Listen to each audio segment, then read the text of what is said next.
গণমাধ্যম কর্মী দলটির গঠন সেটি দেখায়নি। আওয়ামী লীগ আমলে বিএনপির নাম ও প্রতীকের সাথে মিল থাকা কয়েকটি দলকে নিবন্ধন দেওয়া হয়েছিল।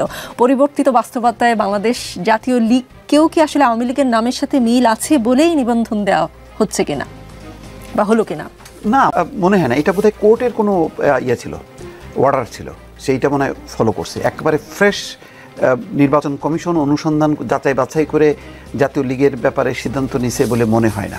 মানে যদি এটা হয় এটা তো একটা অবাক ব্যাপার হবে, কারণ এনসিপির ব্যাপারেই তো মানে কত ট্রাক নিয়ে যাওয়ার পরে সেখানেই তারা যেখানে ত্রুটি পাচ্ছে, সেখানে এই জাতীয় লীগ কোথা থেকে আসলো, মানে কে পয়দা করলো, এটা তো মানে আর একটা সেই কিংস পার্টির মতন বিষয়টা দাঁড়াবে। আমার মনে হয় এটা কোর্টের কোনো ব্যাপার আছে। নিবন্ধন আপনাদের কেন্দ্রীয় কার্যালয়ের ঠিকানা ঢাকার কেরানীগঞ্জ উপজেলার টানপাড়া আটি, যদিও টানপাড়া আটি নামে কোনো এলাকার অস্তিত্ব কেরানীগঞ্জে যায়নি। পরে দলটির চেয়ারম্যান মাহবুবুল আলমের সঙ্গে মুঠোফোনে ওই প্রতিবেদক যখন যোগাযোগ করেন তখন দলীয় কার্যালয়ের ঠিকানা পরিবর্তন করেছেন তারা, সেটা বলেছেন।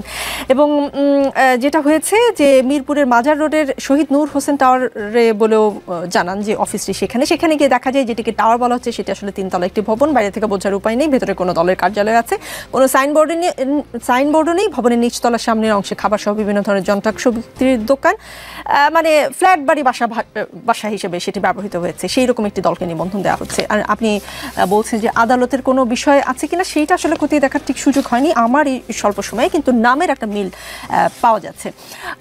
আগামী জাতীয় নির্বাচন সামনে রেখে নারী ভোটারদের লক্ষ্য করে জামায়াত সারা নিজেদের মহিলা বিভাগের কর্মীদের মাঠে নামিয়েছে। উদ্দেশ্য নারী ভোটারদের বিভিন্নভাবে প্রভাবিত করা।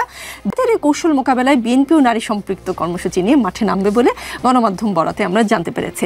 এটিকে কয়েকভাবে দেখা যায়।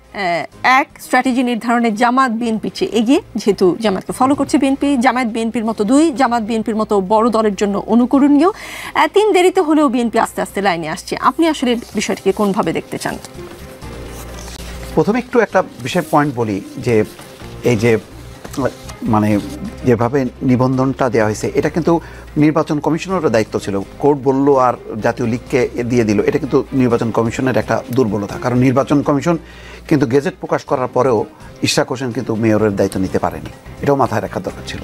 তো এখানে নির্বাচন কমিশনের আপিল করে এটা ঠেকানোর উচিত ছিল। এটা নির্বাচন কমিশন একটা অগোছালোভাবে চলছে, এখনও পর্যন্ত তাদের প্রাথমিক তালিকাও ঠিক নেই। মানে কি, এবং আজকে তারা আরেকটা কথা বলছে, সেটা উল্লেখ করতে পারতেন, সেটা বলছে জাতীয় সরকার। এই জাতীয় সরকার মডেলটা কি, কারা কারা তার পার্টনার কেউ জানে না।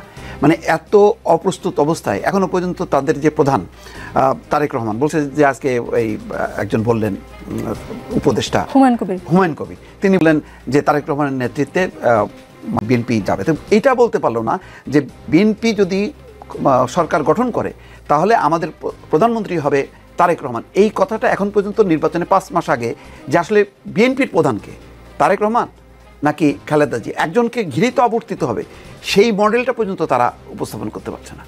এই কথাও বলতে পারছে না, বারবার বলছে কয়েক সপ্তাহের মধ্যে আসবে, শিগগিরই আসবে, তারেক রহমান কবে আসবে। তো ওইটা কেন এটা বললাম যে যেহেতু তাকে এখন জামাতের মডেলটা ফলো করতে হচ্ছে, মানে বিএনপির মডেলটা পিছনে দৌড়াবে যেহেতু সবচেয়ে বড় দল, এখন জামাতের মডেল ফলো করতে হচ্ছে। এতে দুর্বলতা কেন? এই এতগুলো ঘটনার মধ্যে এটা একটা দুর্বলতা যে তারা এখনও তাদের আগামী সরকারের প্রধানমন্ত্রীকে এটা ফিক্সড করতে পারেনি, জাতীয় সরকারের মডেলটা কি ফিক্সড করতে পারেনি।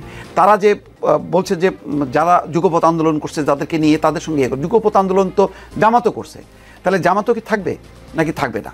এই পুরো বিষয়টা একটা রূপরেখা কিন্তু জনগণের স্পষ্ট না, বিভ্রান্ত। তার মধ্যে কিছু কিছু তাদের ভালো কার্যক্রম আছে, যেমন এম এ মালিক যুক্তরাজ্য শাখার সভাপতি, তাকে কিন্তু ছাড় দেয়নি। এটা একটা ভালো দৃষ্টান্ত যে বিমানবন্দরে অহেতুক কেন দুর্দশা তৈরি করে, এরকম আমি কখনো দেখিনি কোনো রাজনৈতিক দল এইভাবে কাউকে নোটিশ করে, তাকে কিন্তু সতর্কবার্তা, এইটা ভালো জিনিস।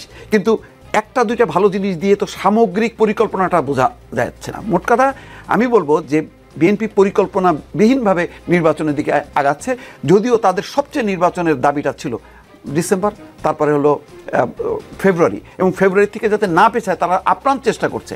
সেই কারণে ডক্টর ইউনূস সরকারের সমালোচনা পর্যন্ত তারা বন্ধ করে দিচ্ছে।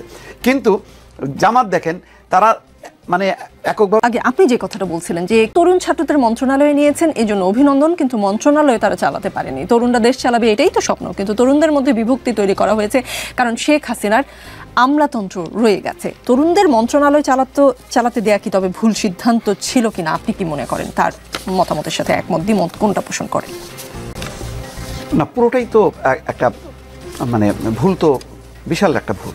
ছাত্ররা ডাইরেক্ট কেন, এটা তো শুধু তরুণ না, এটা একেবারেই বলা যায় যে ছাত্র।